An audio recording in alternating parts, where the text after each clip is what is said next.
тилиндеги бардык маалыматтар akipress.org.kz сайтында азыр акыркы жаңылыктардын топтому. Райондук сот Элмир Сыдымановду 2 айга камакта калтырды. Бул чечим 19-февралда чыгарылган. Элмир мындан 2 күн мурун убактылуу камалган болчу ага аймактар аралык кастыкты козутту деген айып тагылып жатат. Ош шаарында жубайын унаасы менен атайын сүзгөн адам кармалды. Шаардык ички иштер бөлүмүнүн расмий маалыматы боюнча шектүү жекшемби күнү кечинде Мончодон кайтып бара жаткан аялын унаасы менен сүзүп, сүйрөп да кеткен. Жабырлануучу учурда ооруканада жатат. Ээн баштык беренеси менен козголгон иш тергөөдө.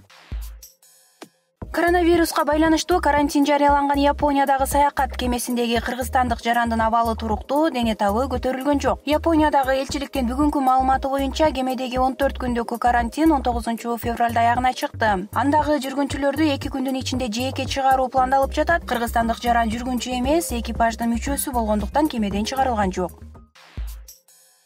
Маданиятка эмгек сиңирген ишмер Нурзат Токтосунова жашоосундагы жаңылыгы менен бөлүштү. Ал социалдык түйүндөгү баракчасы аркылуу Кудай буйруса бүгүндөн тарта мени жоолукчан көрөсүздөр. Аял затына тиешелүү болгон бир парзды аткарууну чечтим деп билдирди.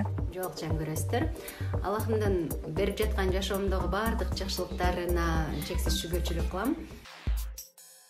Бийик тоолуу райондордун, анын ичинде Нарындагы Ат башы районунун жашоочуларына жөлөк пулдар төлөнбөй калышы мүмкүн экени айтылып, социалдык түйүндөргө тараган маалыматтар чындыкка дал келбейт. Бул жалган экенин бүгүн 19-февралда өкмөттүн басма сөз кызматы билдирди. Буга чейин өкмөт Ат башы районун бийик тоолуу райондор категориясынан чыгарууну демилгелеп жатканы, бул пенсия, жөлөк пул жана эмгек акынын көлөмүнө таасир бере турганы тууралуу маалымат тараган.